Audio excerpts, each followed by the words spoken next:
वैष्णवी मृत्यू प्रकरणी हगवणे बापलेकाला 28 मे पर्यंत पोलीस कोठडी देण्यात आलेली आहे।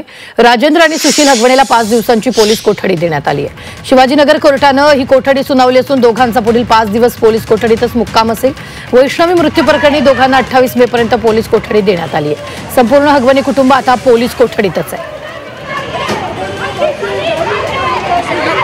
आपण पाहतोय दोघांनाही 5 दिवसाची कोठडी म्हणजे 28 तारखेपर्यंत पोलीस कोठडी देण्यात आलेली। हगवणे बापलेकाला यावेळी पोलीस कोठडी सुनावण्यात आलेली आहे।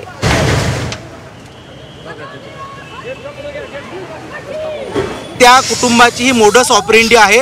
त्याच्या आधीच्या एका सुनेला सुद्धा अशाच प्रकारचा त्रास त्यांच्याकडून देण्यात आलेला आहे आणि हे प्रकरण अत्यंत गंभीर आहे।